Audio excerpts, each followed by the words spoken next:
And I think you have to be open to change, because a lot of people, you can create something and it's done wonderfully well and it's your baby, effectively, and it can be anything, a part of your service stream that you do in your business, and you go, this is wonderful. But you also have to learn to take some criticism and let that happen, because I feel I'm quite open to other people's thoughts on whether it needs to be improved. As long as you're open to that and you don't take offence to it, I think you'll be able to you'll be able to enjoy the process of improvement, actually. I think, setting that ego aside to open your ears to what that person is saying is something I've had to learn. Not get offended, but I think just removing that ego and having an open mind to take that feedback on, to see what that person is actually saying. If you want to have it where you absolutely need somebody who just tells you exactly what to do and you all go off and do it, then that's somebody who's really managing a situation in a kind of focused and micromanagery type way. Sometimes that works really well in certain situations.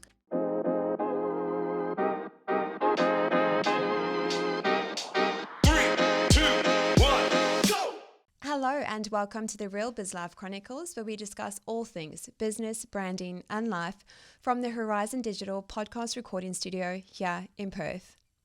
I'm your host, Tracy Fryer, the founder of Design Studio Perth. And because Design Studio Perth is dedicated to helping business owners grow with distinction through captivating branding and design, we're offering all our listeners a free brand discovery. So if you find yourself frustrated with your current branding and marketing and aren't too sure where to next, use a link in the show notes below to book in a time to have a chat. Now, I don't know about you, but I find the best conversations are had over a great cup of coffee. And so the coffee for each episode of the Real Biz Life Chronicles is brewed for us by no other than the legends at Cuppa Cartel. They're fueling great conversations, one cuppa at a time. Now, the Real Biz Life Chronicles is on a mission to become one of Australia's leading business podcasts, but in order to do that, we please need your help. If you do enjoy today's episode, we please ask that you like and subscribe to our channels below, or simply share this episode with a fellow business owner who is doing one of the hardest things in the world, building a business. Now, if there is a question you'd like us to ask our guests, please feel free to pop it in the comments section below, or simply send us an email at info@therealbizlifechronicles.com. Some people walk into a room and take up space. Others walk in and make you feel like you matter. He's not loud, he's not flashy, but talk to him for 5 minutes and you feel it. A quiet presence, a kind heart, and a deeply genuine way of connecting that stays with you. He's the co-founder of a people-first IT consulting firm, but he's also a creator, a thinker, an ideas enthusiast. Someone who sees possibility where others see problems. Someone who builds because he cares. His story started in the UK supermarkets and winds through tech rollouts, startup experiments, not-for-profit boardrooms, and more than a few moments of, is this what I really want? Each chapter shaped not just by his business, but his outlook on life. He once proposed to his wife on her birthday in Italy, rushing from a delayed flight just to make it meaningful. That tells you everything about his thoughtfulness and his sense of humour. And yes, that sexy Scottish accent doesn't hurt either. This episode is about showing up for people, about building a business that reflects your values, not just your skills, about quiet leadership, creative thinking, and what it means to succeed without losing yourself along the way. Ian Sloan, welcome to the show. Oh, thank you for having me. And that's a very kind introduction. Only the truth, Ian. I have to say, one of the few people that when you speak to you or hang out with you guys, you're just so calming. Have you always been that way? Probably, yes. I do tend to try and be balanced with responses, I guess, and think about them rather than get too excited. Yeah. Do you ever get angry? I think I've got angry once or twice in my life, something like that. My wife has a few comments to say about that, but she kind of expects me to be angry a bit more often. I was going to say that's probably me on a daily basis, but never mind. Ian, you've said you never wanted a career, just time to play golf and hit the pub. So how did you end up co-founding an IT firm? Look, I guess my original plan was to enjoy life primarily, and that my my original thinking was that all I really need to do is get enough money to enjoy the golf and be able to spend time with my friends down the pub, and that was plan A, effectively. And I think to some degree I've actually managed to achieve that, in the sense that we now integrate things like golf inside the time we spend in Tango, and we also spend some time down the pub having strategic meetings. I've heard all about your guys' golf planning. I was in Bali and I saw the golf course. I was like, oh, yeah, I think the Tango guys went there for a business strategy. Yes, that was a good meeting. Ian, for our listeners, please won't you explain what Tango does? Sure. So Tango is an independent IT consulting company. We are primarily there to help people de-risk their technology investment decisions, and we try and do that by giving them roadmaps, so they've got a plan for their digital rollout for changes. We give them requirements gathering exercises where they can work out exactly what they want, and then we help them evaluate different suppliers in the marketplace so that they can choose the best one that's most suitable for them.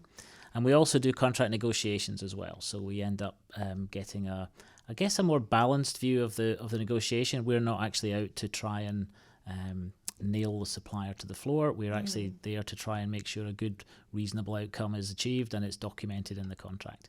And then we help with the project implementation. So we've got project management, change management, and data migration. So I know a lot of business owners hear the word branding or IT and they just get completely overwhelmed. Perhaps you could break it down for us so we understand the impact of not having your IT, properly set up in your business.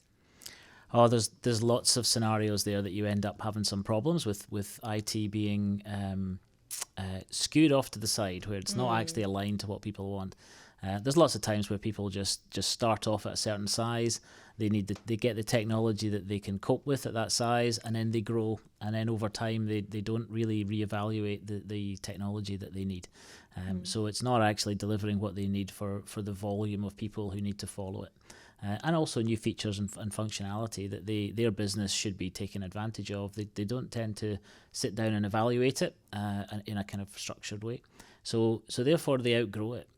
In essence, and there's also other situations where supplier relationships can also start to fade. It's probably a good expression. There's lots of managed service provider environments where, in essence, the relationship with trying to report a problem to somebody can end up being a difficult process, and the people who are doing it can start to follow their own path effectively. So they don't necessarily follow the actual contract with the supplier. So it's good to reset that sometimes and just work out again what you're trying to achieve with that technology. So would you recommend, I guess, on like an annual basis, business owners are actually checking in and looking at their IT systems? I think you need to have a plan so that you know that you're not missing something out. So if you look at something like your hardware and your infrastructure that you've got, you might have a plan that says we replace it every 3 to 5 years, something like that. So that gives you a path that says don't have to think about this for a few years until you get to a point. You've got your things like your business applications. You might have a more slightly off the wall technology stack that is not a great big enterprise system. It's a best of breed combination of tools. You want to review your finance system. Might be every 5 years. It might be even more in some cases, where you don't really expect to replace it every 5 years, but you just keep checking in, and that can allow you to do things like identify new features that you haven't even realized or tested that the software's got. And then similarly with your service providers, if you've got people who are helping you provide the services, check in every so often. Maybe it's 3 years as a way of just validating: have I got the right service set with you guys? Is the contract working for both sides properly? So you get a review point that you can keep nurturing that relationship.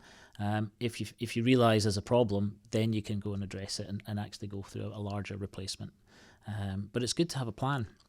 In that sense, with those kind of longer term dates in mind when you're going to review what you need. And do you find most business owners have that plan beforehand, or do they only tend to reach out when shit hits the fan? Pretty much the latter. Where most people are busy doing other things, and the activity of actually looking at IT and changing it can be quite a frightening experience, to be honest, because there's an awful lot of dependencies, there's an awful lot of processes that are inconsistent across different parts of your business, usually at the time. So when you actually sit down and look at the technology, it's a bigger exercise than just simply let's pick a different product. You've got a lot of work to do in terms of working out the migration process, the feature changes, the communications to staff, to customers, the different templates. There's just a lot to do. So what would be some red flags that a business owner might be experiencing that's an indication that they need to level up their IT game? Well, usually they get complaints. So they usually get complaints from their staff, and they're basically saying, this is really annoying, or this is crazy, we do it this way, our processes don't seem to make any sense. Those kind of statements can be a little trigger that says, should we sit down and get somebody in who's able to facilitate that exercise to actually help us decide if it's just the way the initial system's already configured. It might just be badly set up, but it could equally be we've outgrown it, we need to move on, the technology is much more different, we need the better systems to support the business. Yeah, now I want to rewind all the way back, because I know you're an ideas man. Growing up, were you always that way? You were, creative thinker, had different ideas that sort of came to mind? Pretty much. I hate to say it. I was, I guess when teachers were trying to explain things to me, I was trying to sit there and work out something completely different. And in fact, I think one of my report cards said that Ian would be great, but he does spend too much time looking out the window. And turns out Windows was a good thing in the end, but for my career. But I was literally thinking about a lot of things, and I just couldn't concentrate on things like school in that sense. It was okay, but it wasn't my top priority.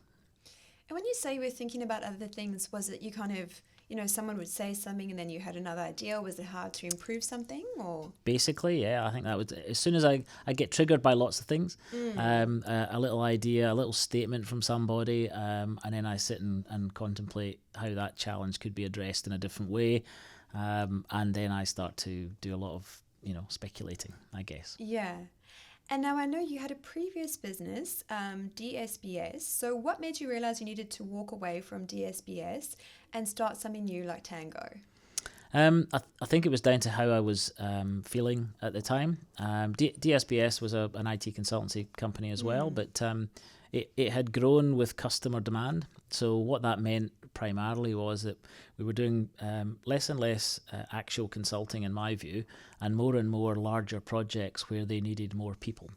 So that turns the company more into a recruitment company than it does into being responsible for the deliverables. And I started to, I guess, speculate again on ideas that, what if we did something else differently? What if we create new technology and apply it to different customer needs? And I've got a number of examples where I just set up projects off on the side, and I did joint ventures with customers just on the basis of just experimenting and trying things out.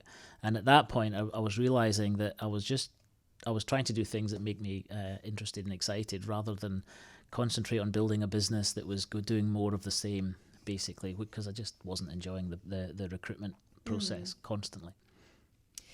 So I just want to step back to what you said. So because you weren't enjoying that, you found you were kind of seeking other things to kind of get that fulfillment, I guess? Yeah, absolutely. And I'm still do that to some degree now.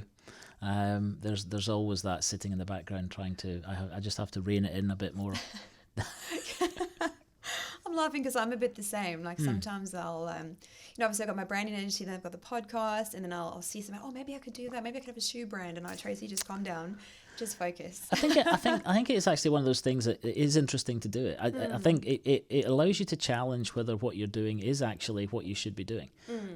But equally, it gives you that creative space out to the side that says, I want to explore. And that's interesting. It's good to have that variety, but as long as you can control it as well, so you don't get too excited and spend too much time on it and avoid the more important things.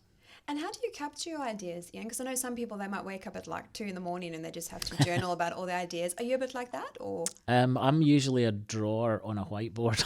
Oh, right, yeah. Yeah, I try and find any white space and I start drawing boxes and then arrows between the boxes to say what I'm thinking, and then basically to create the relationships between the idea, so that I can then talk to it. Because once I've got a visual picture, I can usually talk around pretty much any part of it without diverting it. So the picture keeps me focused on the idea.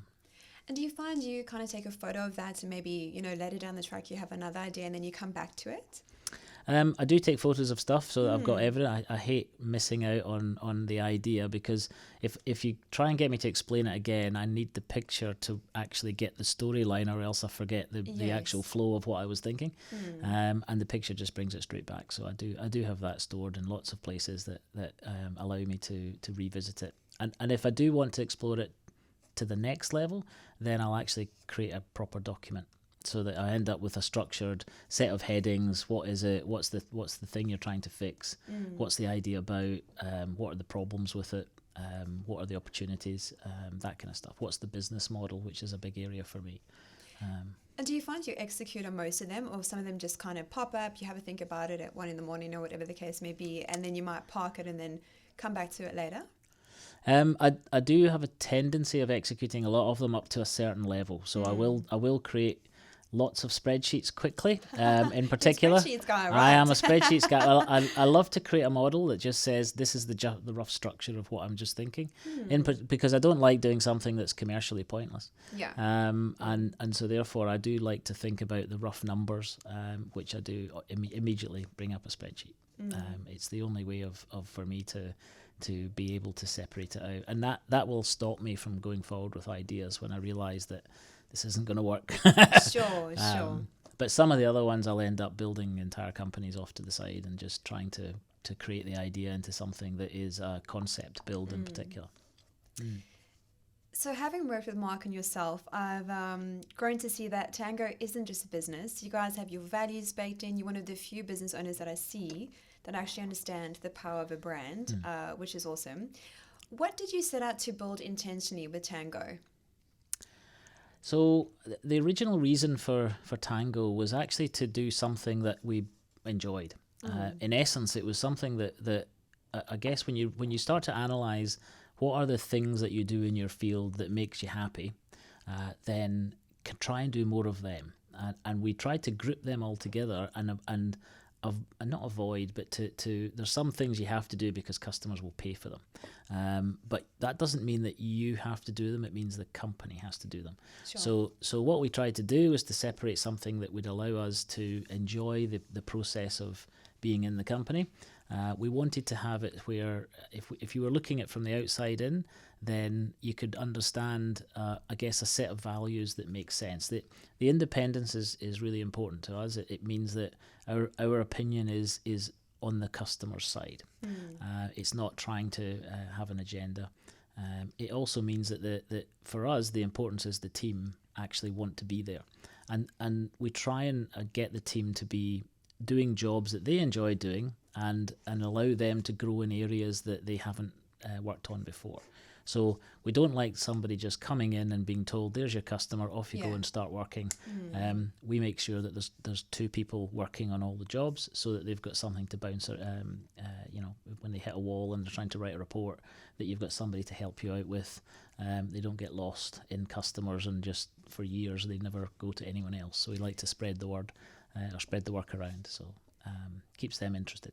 That's a great idea. So do you pair up team members to sort of help each other along the project? We do that too. Yeah. We do. It depends on the size of the project. So the first logic is that Mark or I will be the backup to whoever's doing the work and help with some quality assurance. But we'll also help the team by pairing them up with each other. If it's a larger project, you might have 3 of the team working on the project plus Mark or I helping out too. So some of the projects are much bigger than just an individual. In terms of your side ventures that you've launched, what fuels your need to create? What fills the need? I don't think I've managed to fill the need. What fuels it? So what it's fuels my South African accent. What fuels it? That's okay. Your accent's a lot easier to hear than mine. I like to be creative. I think the innovation part of creating something that hasn't been tried before, and whether there's a niche, there's an opportunity, there's an area to explore it, that gets me excited about scenarios that have never been tried, in essence. And that's where I pick up some of the stuffs with newer technology that's coming along, and I try and apply it in places that it's just not been tried yet because it's too new. And that's where picking up things like augmented reality for safety education. It was a theory in my head that said, I'm sure it's better for people to learn having visualized in 3D the situation, but I couldn't find research that actually proved that. And so I got excited about what that could mean, and started heading down a path with Constable Care at the time, who were joint venture partners, just to build a whole concept, prove it, get the kids to test it, and actually get to a point where you go, actually this is working. Yeah. This is actually provably working. Great. And that's when for me, that's a big excitement to actually get to a point where the original idea has blossomed into something which is working.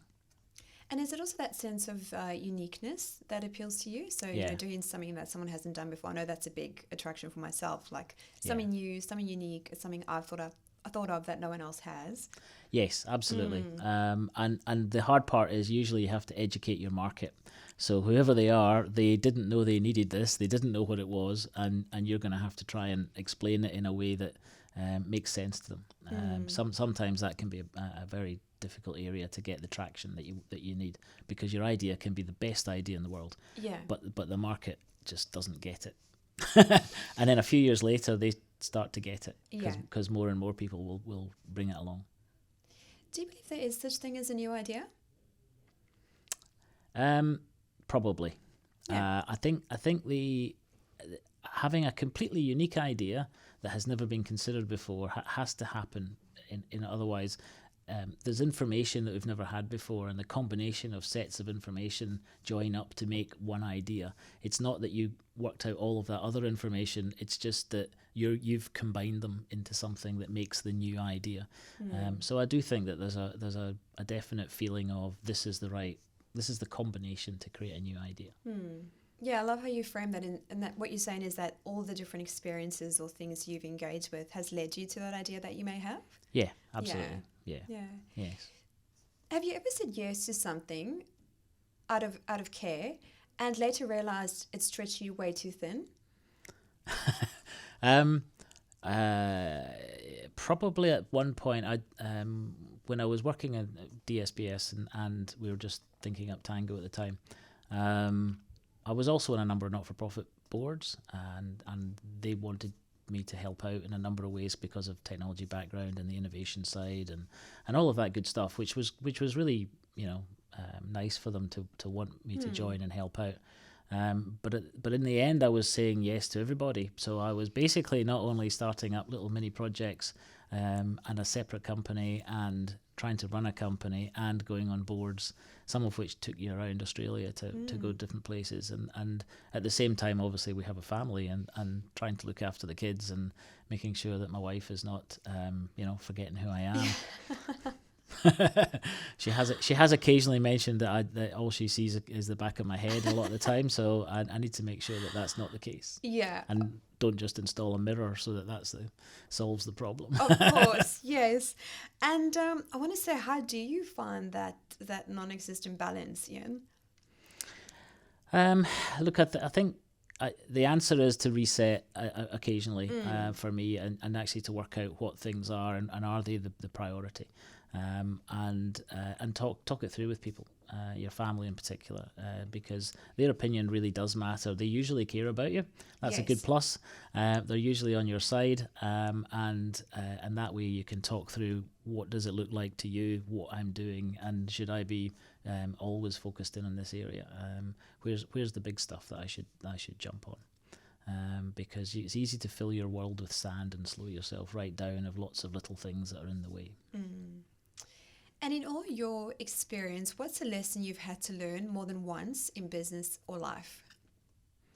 I guess the Excel spreadsheet isn't right. I've had that a number of times, Oh, right. but because it's usually the first attempt, Sure. and to be honest, I think that's quite normal. You create an idea, you either amend it, enhance it, throw it away. I think if you don't assume that that's just the right idea at the beginning and off you go, it's usually just has to evolve. I think that's like a lot of things in business, right? You kind of start out with one thing, whether it's a system or process or recruitment Yeah. process, whatever it is, you have to go and revisit and reassess and then kind of check in along the way. Yes, In you an do. ideal world, it would be great if you could just have something, kick it off, and then it worked perfectly. But I think that's unrealistic. And I think you have to be open to change, because a lot of people, you can create something and it's done wonderfully well, and it's your baby, effectively, and it can be anything, a part of your service stream that you do in your business, and you go, this is wonderful. But you also have to learn to take some criticism and let that happen. Because I feel I'm quite open to other people's thoughts on Good. whether it needs to be improved or not done that way, or actually this is pointless, by the way. That can Yeah. happen a few times, but as long as you're open to that and you don't take offence to it, I think you'll be able to improve you'll be able to enjoy the process of improvement, actually, more than anything else. I think, setting that ego aside to open your ears to what that person is saying is Yes. something I've had to learn. Yes, Not you get can grieve in offended. quiet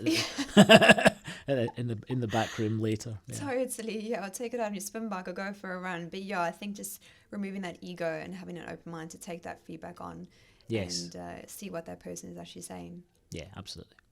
Yeah, we're going to do a rapid fire round. How this works is I'm going to mention a word and then I'd love for you to share what that means for you. Oh dear. So the first, nothing scary. The first word is grounded. What keeps you there?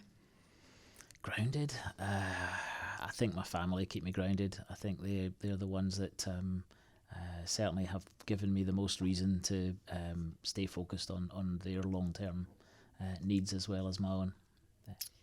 The second one is curious. What are you curious about right now?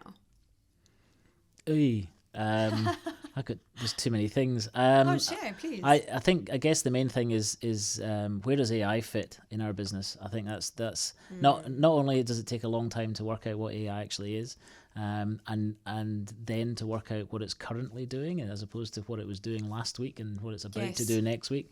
I'm really curious about where it's taking us and how you're supposed to control it, basically, and get the value out of it, because it does feel like it's generating an awful lot of activity, and it's definitely got some obvious use cases, but somewhere there's lots of other ones where we haven't even worked out what's going to change.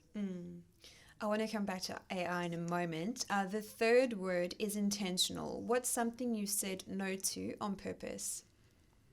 I've said no to a few board appointments on purpose, Right. because people have asked me to join, and I just can't stretch anymore. And at least I couldn't at the time, and I've managed to stop them all effectively. I even stopped doing existing work, even though I was being asked to continue on, and I thought I have to reprioritize at the time. Yeah.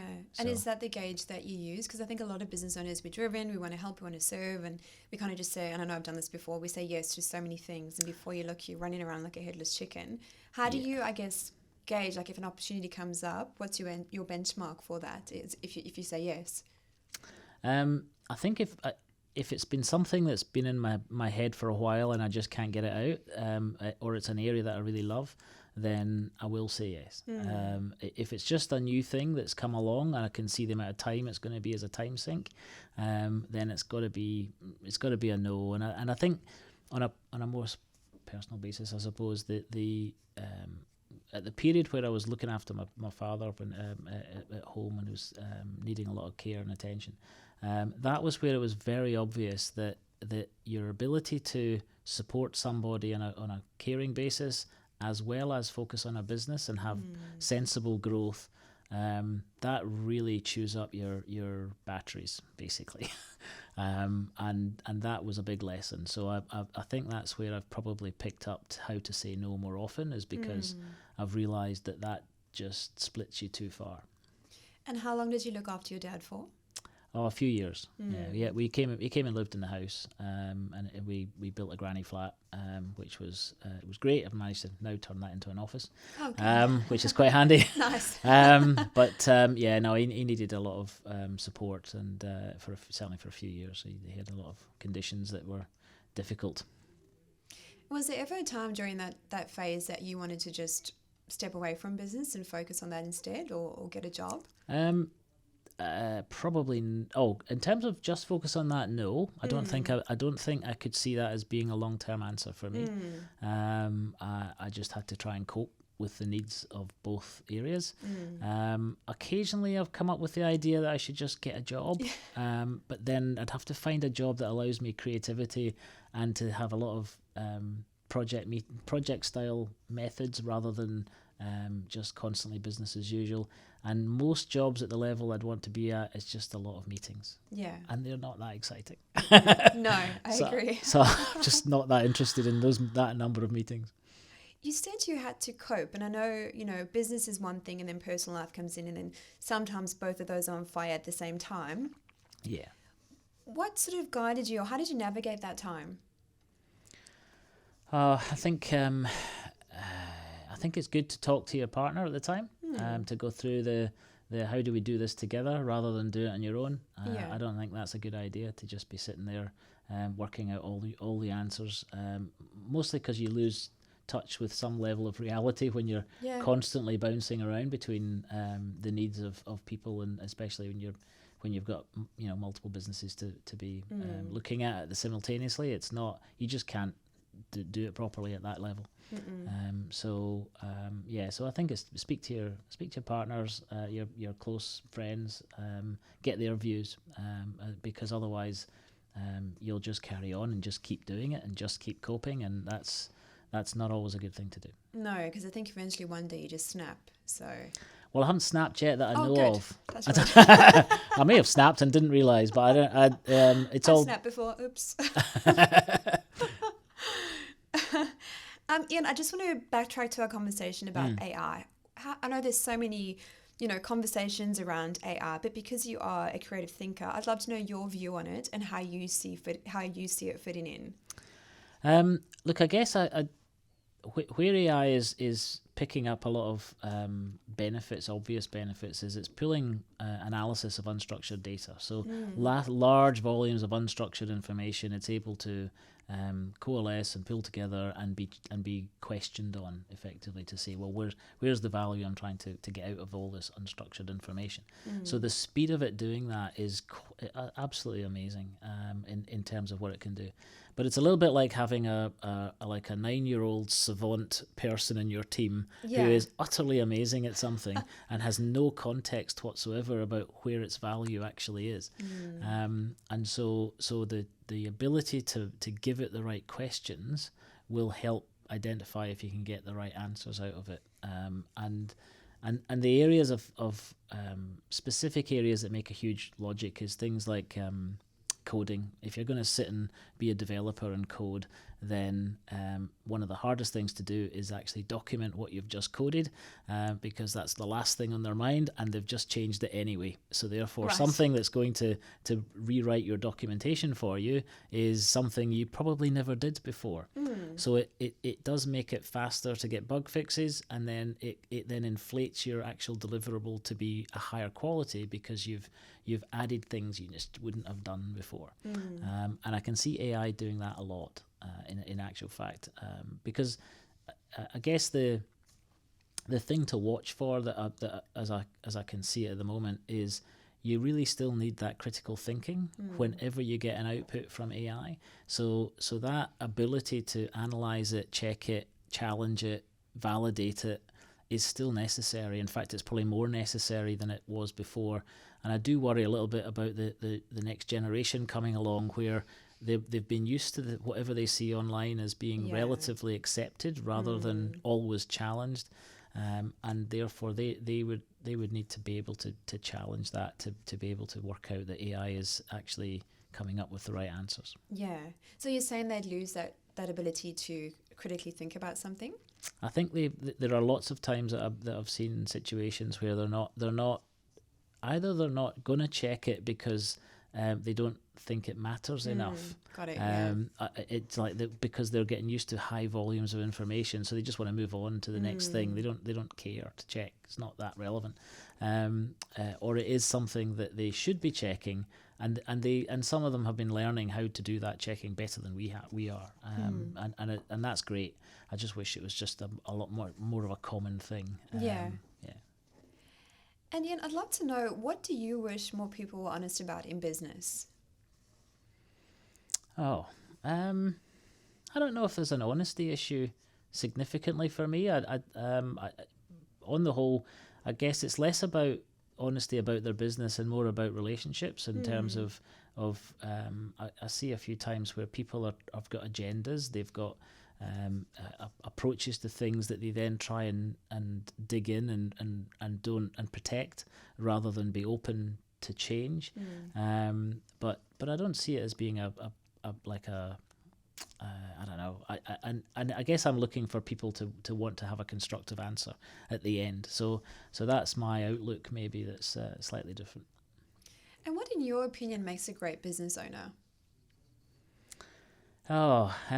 Probably somebody who knows how to lead.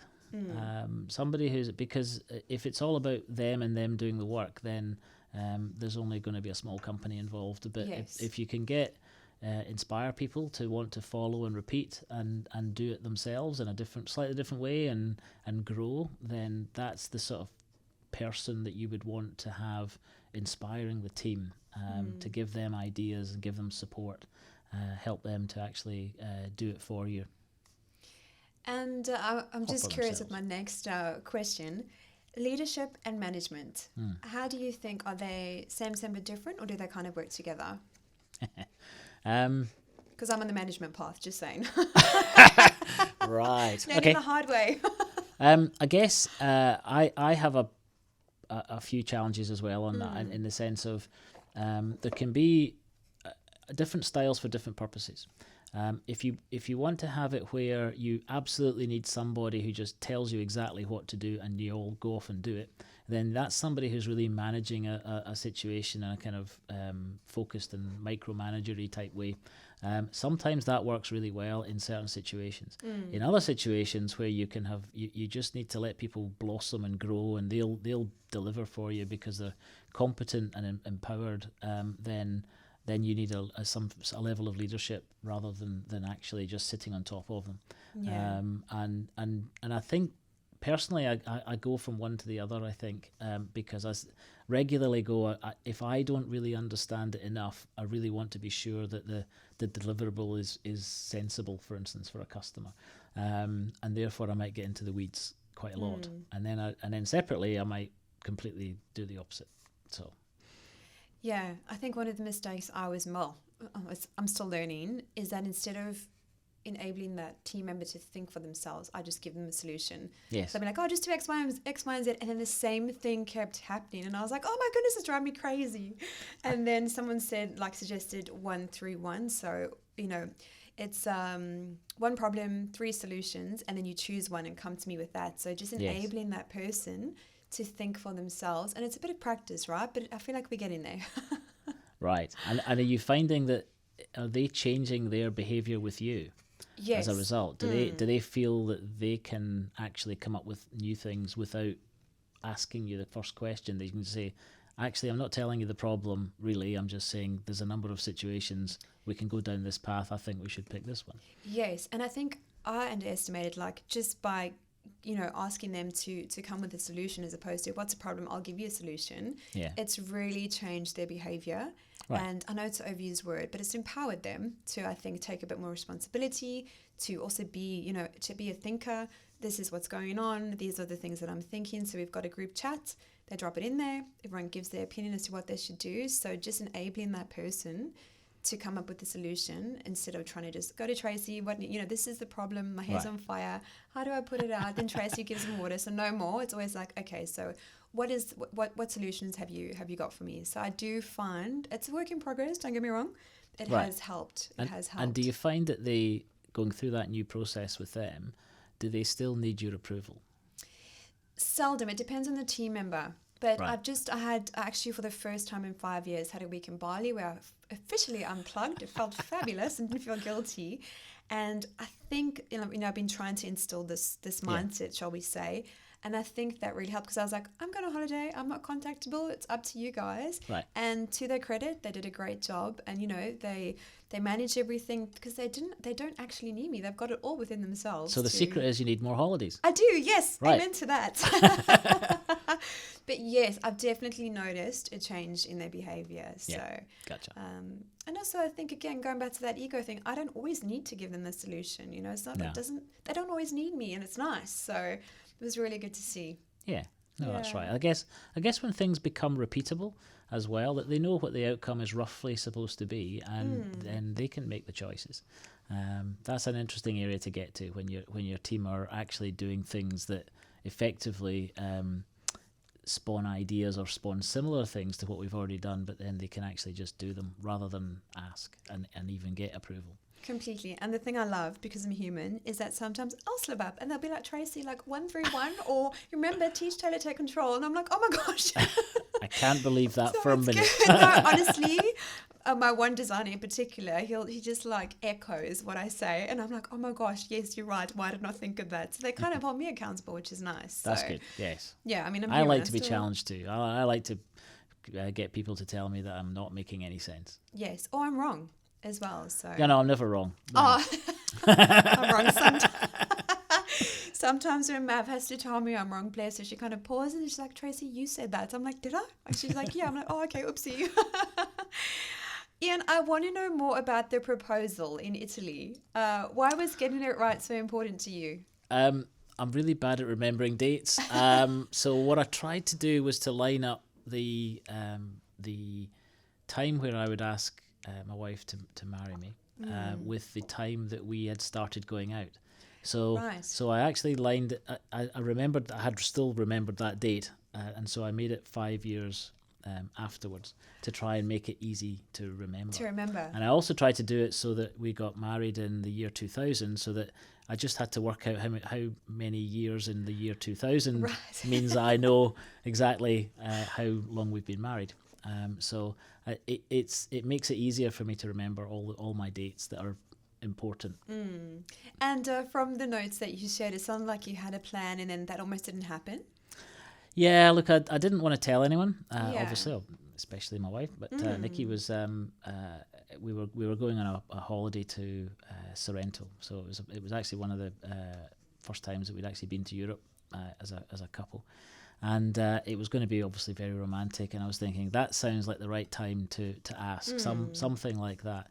But when we actually travelled there, we ended up in a late plane, and the bus was late, and the traffic was bad. And my date method was only had a window of midnight. Oh, right. So that, and then otherwise it would be all of my thinking plus 1 day, which would have been messy for me to remember. And so we only managed to get there about 11:30 at night, and then it was a question of where do we go that's actually romantic, because it's late at night. So what did you do? We found a restaurant that was still open, and because in Europe they tend to be open a lot later. So I managed to get into the restaurant without luggage, because that was also not very romantic if you're sitting there amongst a whole bunch of bags. And we happened to be overlooking the Bay of Naples with this restaurant, so it suddenly turned into a good result in essence. And of course the best thing was she said yes. Yes. So 25th year this year? Yes. Wow. Yes. Congratulations. What is the secret? Keep saying yes. No, actually, I think again, funnily enough, it goes back to something that we talked about earlier. I actually think it's useful for you to regularly review.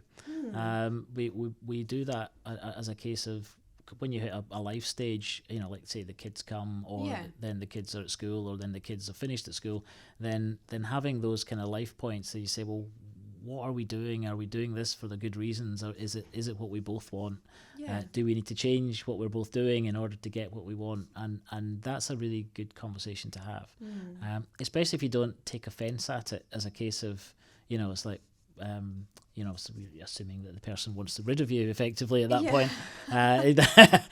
That would be an assumption that you might want to make. But Yeah. these kind of conversations are nice to have in the sense of you then feel that you've had an open discussion and you've cleared the air, and you talk about stuff that you don't want to see happening again, or behaviours you don't like, and then you can talk about the stuff you do like, and then you end up having an informed choice, I guess.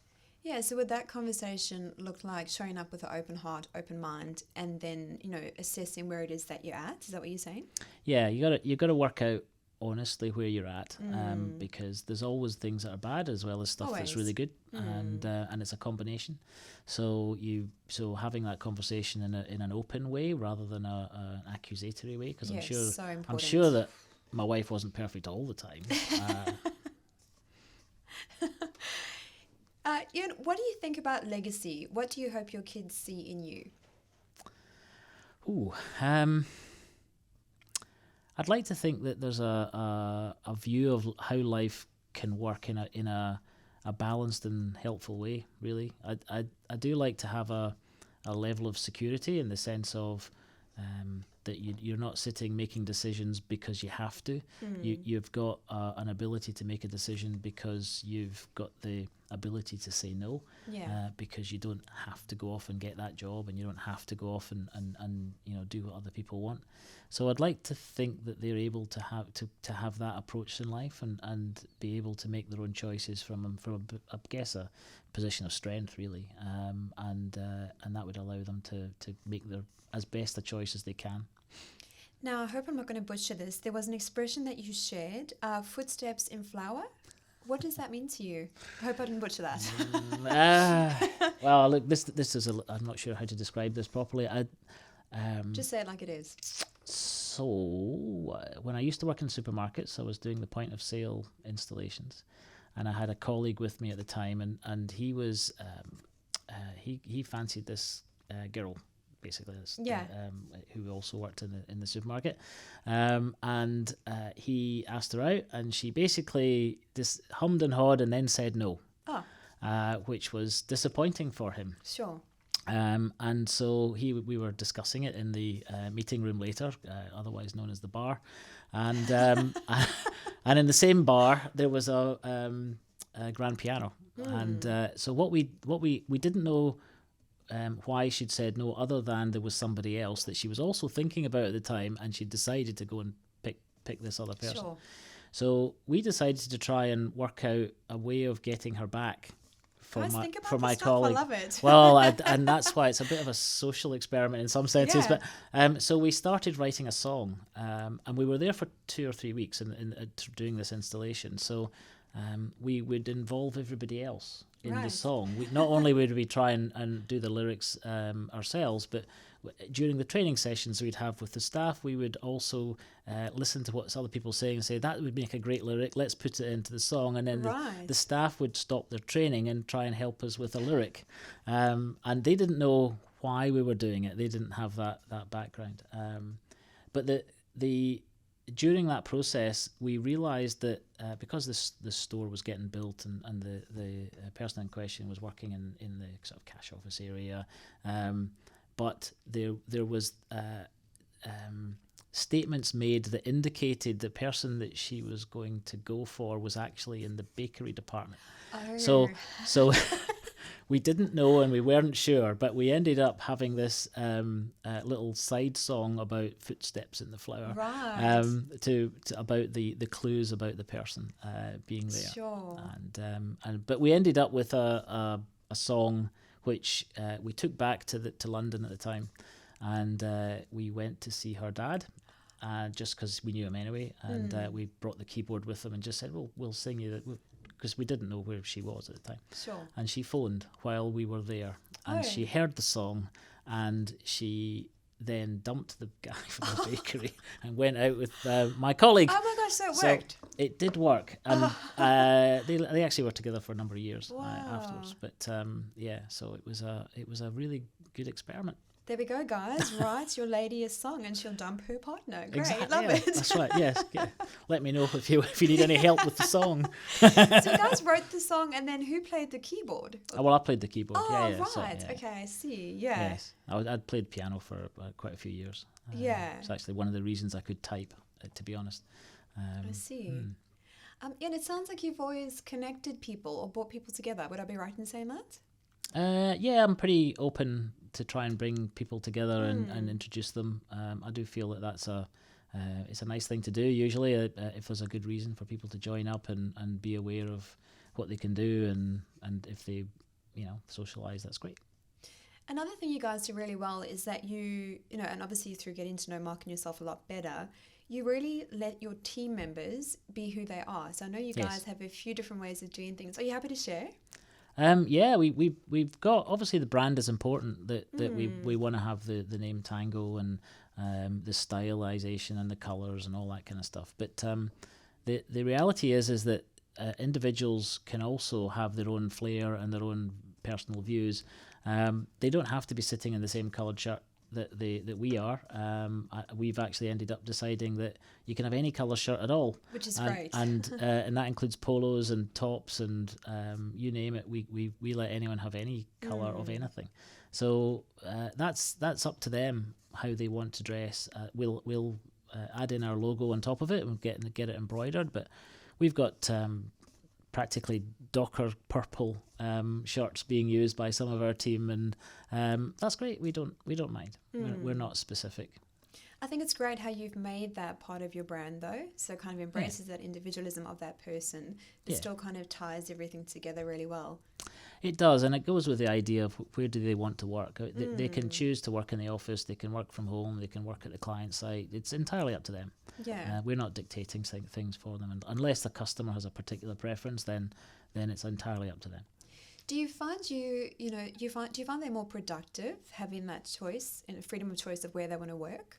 They're certainly a lot happier, I think, because the choice is theirs, and they can flex their work. We've got staff members who wake up at 3:00 in the morning and go to the gym.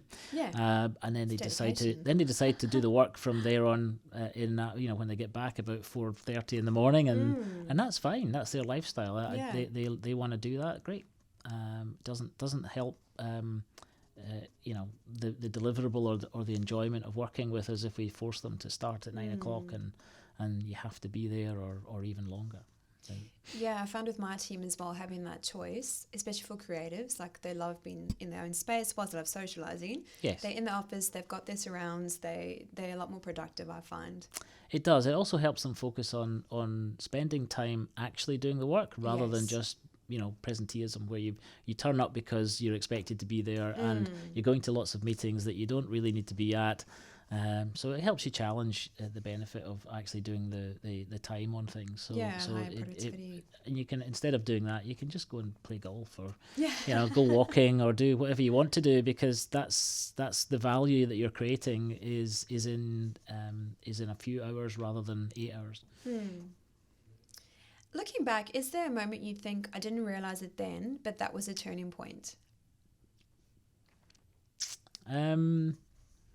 Probably a turning point was picking the idea that we would stop DSBS and start Tango, because I had been spending a number of years in some misery doing recruiting type activities, and I had there was a number of customers that were quite large, so therefore you're servicing customers doing something you don't want to do.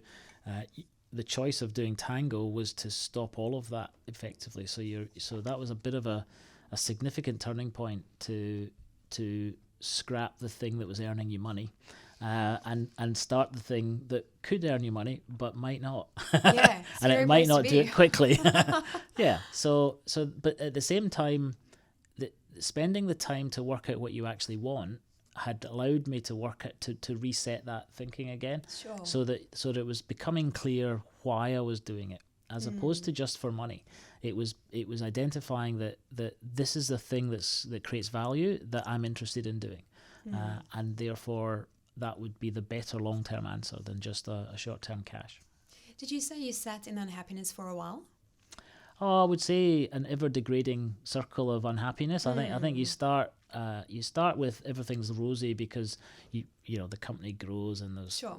30 or 40 people there and there's lots of activity and money suddenly flying in, and then you realize that that's not changing, I guess, but you end up with not particular happy days, and lots of slogging into work rather than enjoying the going to work part, and so that progressively eats it away at your soul, if that makes sense. It does, yeah. Slowly degrading you into something that says just because you make money doesn't make you happy.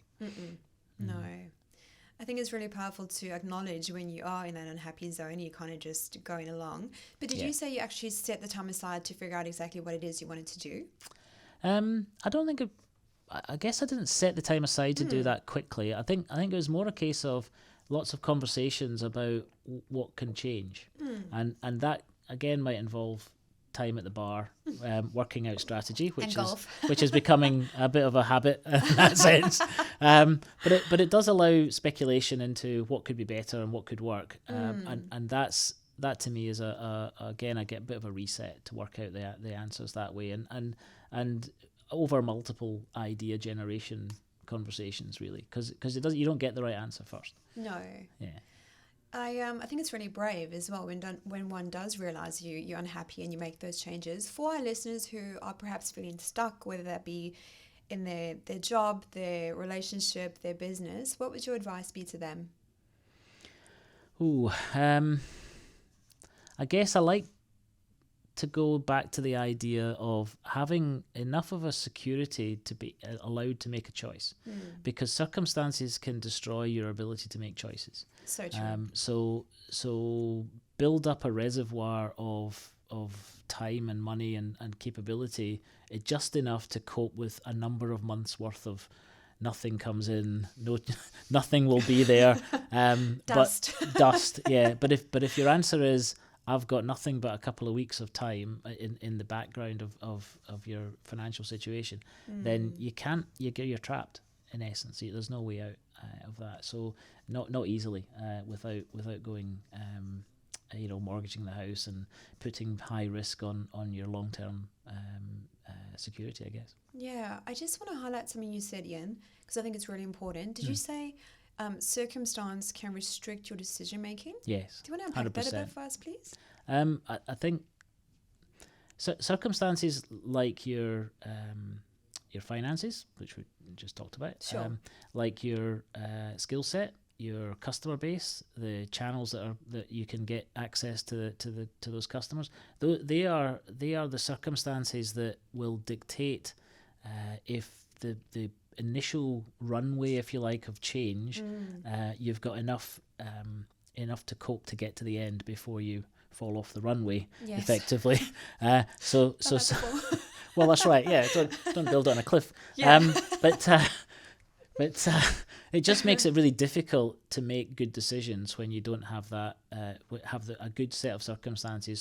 So if you can build up that reservoir when things are going well, then when you realize you need to do a reset, it's quite nice to have the capacity that the circumstances won't inflict all the pain on you. But there can be other circumstances, like, I mean, the situation with my dad would be another one where I couldn't have spent more time building something brand new at that point, because every waking minute was more thinking about caring for someone or keeping the lights on in existing companies. Yeah, it's I love that you've highlighted that, and that resonates with me, because again, like, you depend on your situation, it does really impact like your decision making. I know it sounds really obvious, but I guess sometimes you find like you just make like a drastic decision and kind of just set the runway on fire. I've done that before. And then you slowly hose it down as you go. Like, I hope that's making sense. It does, yes. I'm talking from it does. experience. I think my wife has a terminology that says occasionally what she does is she takes her deck of cards that she gets and just throws them all up in the air and then just sees where they land. Yes. So it's a kind of more of an explosion method of trying to work out what happens next. Yeah, fair enough. Alrighty, so I've got some out of the box questions that I wanted to ask you. If you had to pitch your life as a Netflix series, what would it be called and what's the plot? what would it be called?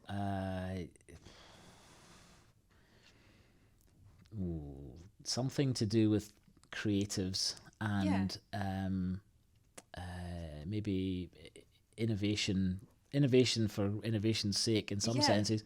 I guess it would be particularly focused on generating ideas and being able to take them somewhere. Something that's got somebody very, like a Brad Pitt would be good. Somebody bit with a different accent, maybe. Wait, would he be put on a Scottish accent? I don't know if he's any good at Scottish accents, so we'll have to call him up and just see if he's up for it. Something where you have a whole series of situations where we're going to implement changes somewhere. We're going to have a bunch of characters who don't react well to change, some who do, some who drive it, some who, some sort of combination of Who Moved My Cheese, which is a brilliant book. Yes. For one of the few books I've read. It's that kind of area that might be interesting, where it's about how people react to the ideas, to the fantastic opportunities at the same time as the completely pointless rabbit holes you can go down. Yeah, I love that. If you could have dinner with 3 people, dead or alive, who would it be and why? I'd probably go with some comedians, to be honest. I'd really enjoy people like Robin Williams or Billy Connolly is still with us. But those kind of individuals are really fascinating in terms of how they look at people. Funnily enough, how they reflect our views of ourselves and they can analyse us. Although I have to say, I'm not sure you get a word in edgeways if Robin Williams was at your table. No. You might. I don't think so. No. Yes, characters like that would make a big would be really interesting. And I guess somebody like Richard Branson, something like that, because he's come from a background of not having a lot of support with him. He's challenged by not having gone to university potentially, but has managed to do well despite that. And I'm the same. I've not gone to university as a background, but I saw what he did was to challenge the status quo and just try new stuff and bluster his way through it. I think a few times. I think he said you have to go big. If you're in real trouble, go bigger. Oh, right. Is that what he said? That was his mentality. Where basically, if you owe money to the banks and they're starting to get excited about it, tell them about the next larger project that they need even more money for, because they've already sunk the cost in, and the next one might be better. Interesting. It feels a bit like how Elon Musk does Tesla. It does. Yeah, definitely. So we've got a comedian. We've got Richard Branson. Who would be your last one? Oh, no, I'd probably like another comedian, to be honest. I think that's where it's much more interesting to have a nice dinner with somebody who's making you laugh. I think and there's a few good comedians around. There is some great ones. Yeah. Oh my goodness! I actually saw a South African one on Friday night, and he did a skit of, the cigarette packs where you've got like all those awful photos on. They're terrible. I can't. If someone's smoking, I can't even deal. Like I literally can't even be around smoke. But never mind. And then he said, "My goodness, it was hilarious." He did an impression of the person. It's funny, but it's not funny because it's just, you see it. And I think the thing I love is that they kind of comment on the nature of humans, and it's so funny because it's so true, right? Yeah, it is. Yeah, that's good. If you could trade lives with someone for a day, anyone, no rules, who would it be and why? Ooh. Mark? No, there's no need for that. I think we're close enough in that sense to it wouldn't be as noticeable a difference. I think I would do, I guess somebody with significant political power, just to try and make some ideas happen that are a bit more innovative and a bit more caring, I guess, in terms of for the community.